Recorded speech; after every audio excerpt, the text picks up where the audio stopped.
Okay, the next passage I want you to pay attention to is 1 Chronicles 5. As usual, 1 Chronicles 5 falls on the fifth spoke of the inner wheel of 1 Chronicles, first cycle, and it's represented by the letter Hey. And 1 Chronicles 5 verses 6, 22, and 26. Bera, his son, from whom Tilgath-Pileser, king of Assyria, carried away captive, he was a prince of the Reubenites.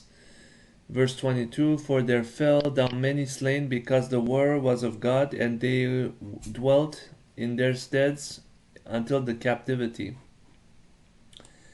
And the God of Israel stirred up the spirit of Pul, king of Assyria, and the spirit of Tilgath-Pileser, king of Assyria, and he carried them away, even the Reubenites and the Gadites and half the tribe of Manasseh, and brought them unto Hala and Habor and Hara, and to the river Gozan unto this day. The Reubenites, Gadites, and half the tribe of Manasseh was they lived on the east side of Jordan, and they were probably the first ones to be carried away, I'm guessing. But you see, as 2 Kings, uh, the Syrians had taken captive the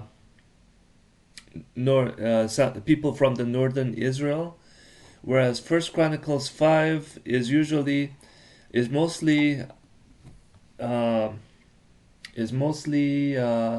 a summary from Genesis with their genealogies and everything, but within the genealogical records, this is written concerning the Reubenites. And verse 22 said, for they fell down many slain because the war was of God, and they dwelt in their steads until the captivity. And this was referring to the Hagarites. Let me see if I can show that from in detail, actually.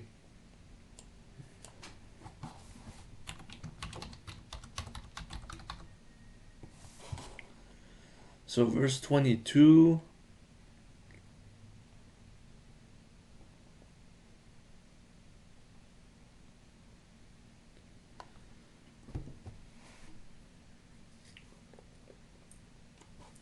okay, it starts on verse 20. And they made war with the Hagarites with Jetur and Nephish and Nodab, and they were helped against them, and the Hagarites were delivered into their hand, and all that were with them, for they cried to God in the battle, and he was entreated of them, because they put their trust in him. And they took away their cattle, of their camels 50,000, and of the sheep 250,000, and of asses 200, and of men 100,000. For there fell down many slain, because the war was of God, and they dwelt in their steads until the captivity. And so on. And the children of the half tribe of Manasseh dwelt in the land. They increased from Bashan to Baal Hermon and Senir, and unto Mount Hermon, and so on.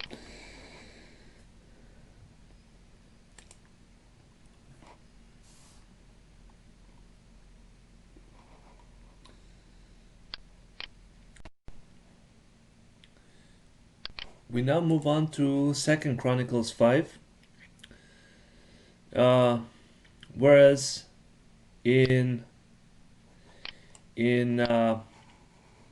2 Kings 5, it talked about the captivity of the Syrians of northern Israel.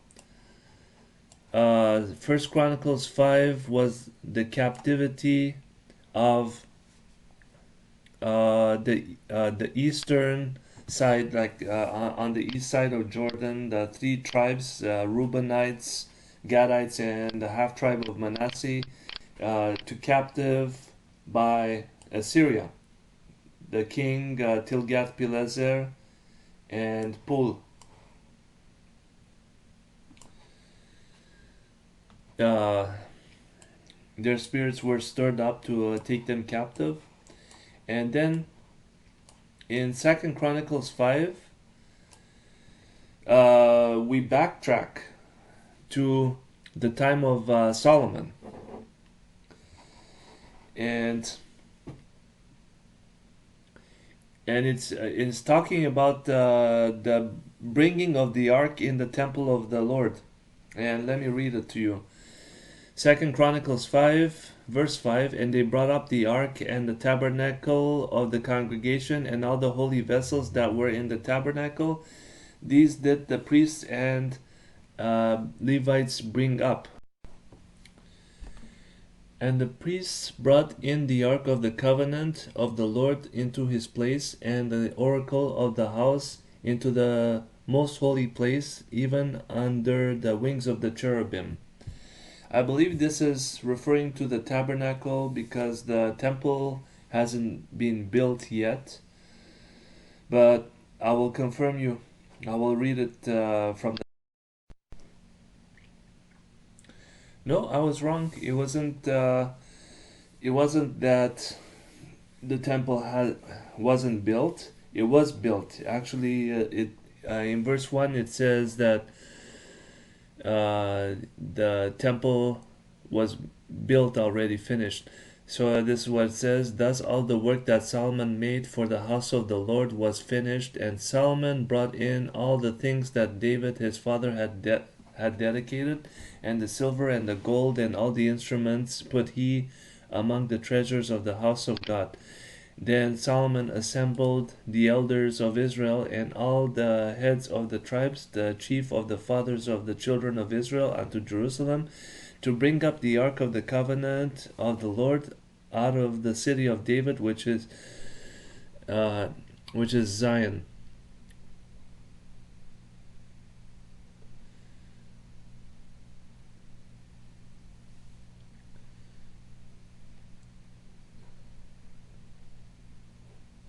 It's strange that the ark of the covenant is brought out of Zion.